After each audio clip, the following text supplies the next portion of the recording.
My name is Jeff Hemenway. I'm the soil quality specialist here in South Dakota, and today we're actually going to look at our soil quality and water movement model. The demonstration here is really set up for small groups, classrooms, farm shows, that kind of display, and we'll just take it apart and actually look at the model and see what the components actually are. Okay, as we're doing this, the part of the model with hydrologic conductivity, we're actually going to fill each one of these jars up with different soil components.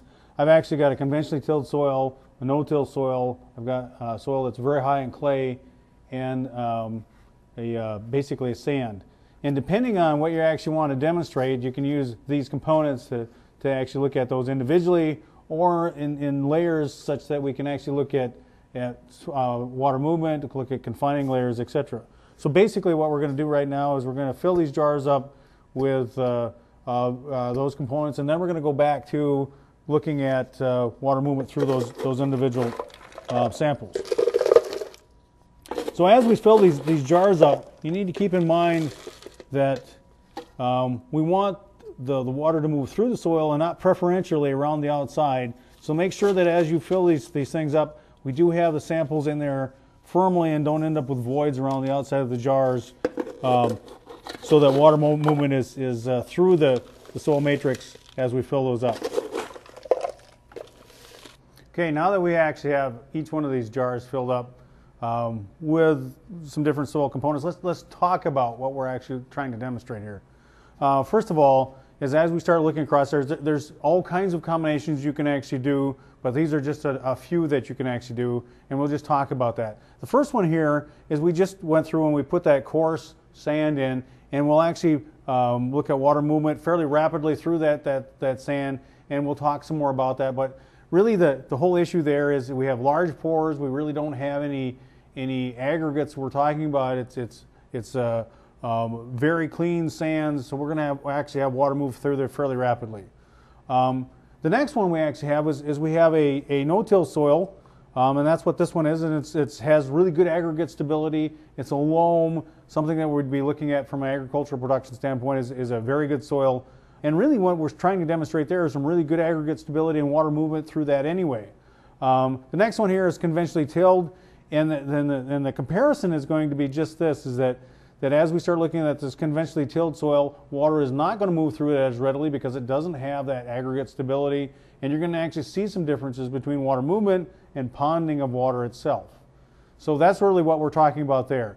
The next two demonstrations here that I actually have is that we're really looking at not only water movement, but looking at water movement through and talking about confining layers and different layering associated with soils. This one is our conventionally tilled soil again, right here. Same thing, water's moving through that, but then we're going to hit a clay layer, and we'll look at that again in a little bit here. But you can actually see that difference of color in this particular case, because that soil high in clay actually has this more gray color. You can see that layered in there. Water's going to move down through that, and it's basically going to stop. The same thing is actually going to happen if we have a sand also. We start talking about porosity and moving from a fairly fine pore space to a large pore space. Water needs to move from a gravitational water standpoint because it's held by tension, and when you move into that large pore space, it's actually going to go from field capacity to gravitational water, and then it'll become supersaturated before it actually moves into that next layer that is so radically different as far as pore space. So we can demonstrate that with this one also. We could use a straw layer in there. In other words, buried residue would do the same kind of thing. So let's start looking at these things as we start adding water. Okay, so if we actually look at the sand itself, it's very easy to see water movement down through this. It's a good demonstration. It's really rapid movement because of the coarse sand material. You can actually then see it start to move through that soil profile. Fairly rapid, fairly apparent water movement. We'll just keep adding water here, and you'll see it move right straight through that profile.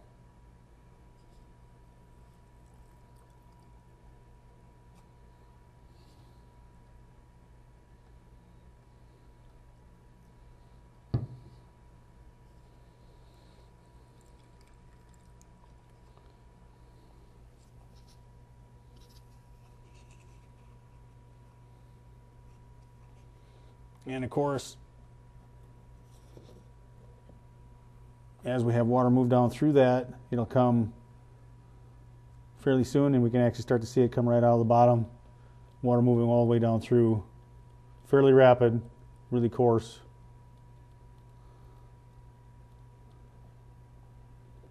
Then we'll let that drain out.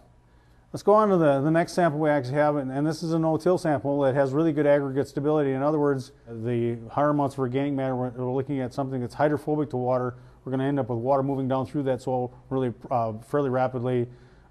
Good permeability, frankly high permeability associated with those soils. Now from a conventionally tilled standpoint, because we've oxidized or mineralized that organic matter, you're going to actually see poor aggregate stability, and water movement associated with that is also going to be slower. So we can actually demonstrate that by looking at both of these samples together, and we'll just start adding water and see what happens.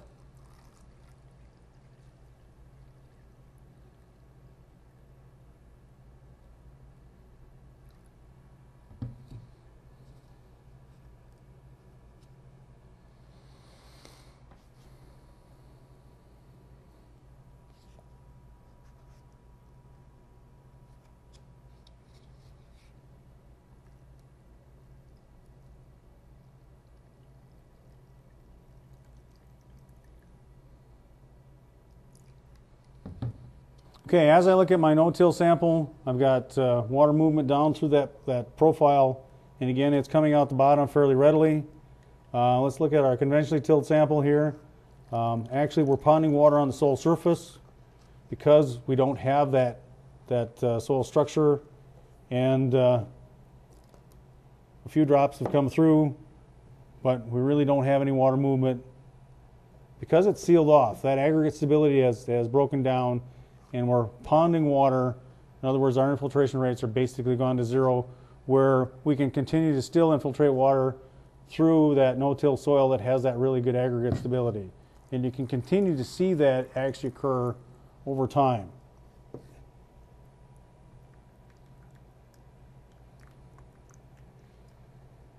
Okay, the last two samples that we actually have are really looking at differences in soil textures.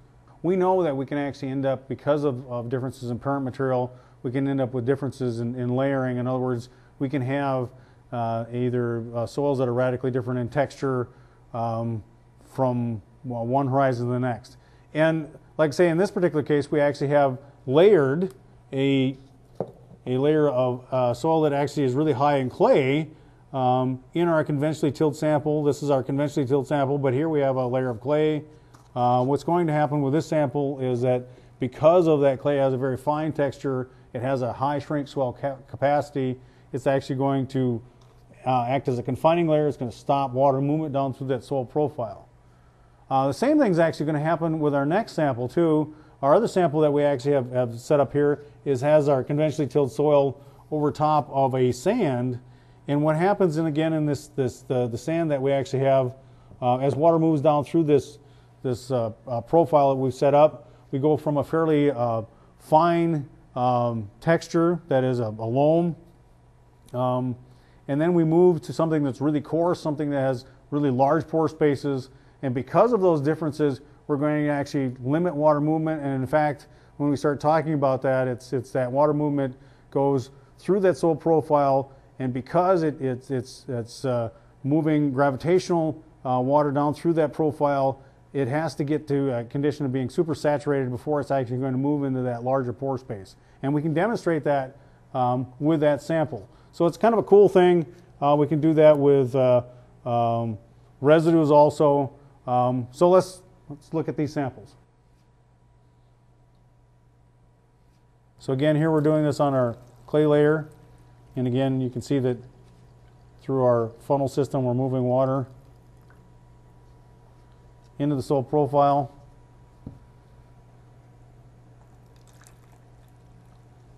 And on my left here, doing the same thing with our sand.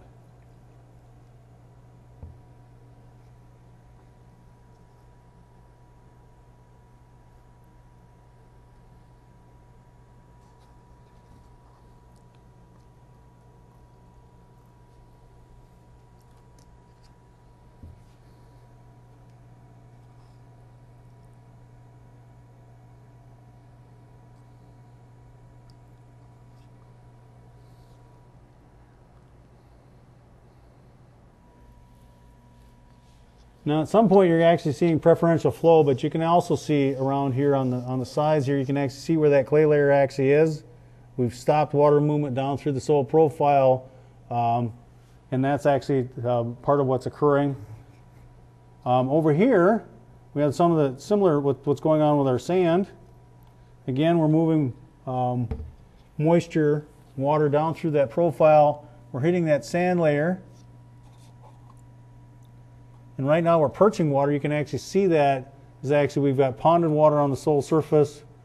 Let's keep adding water on our clay layered sample over here.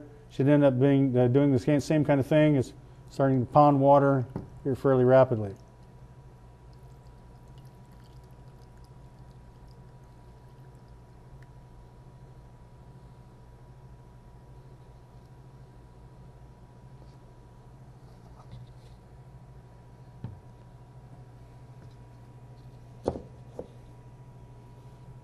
And like I say, the cool thing is what we're looking at here is you're actually looking at, you can see the wetting front that we actually have moves down through.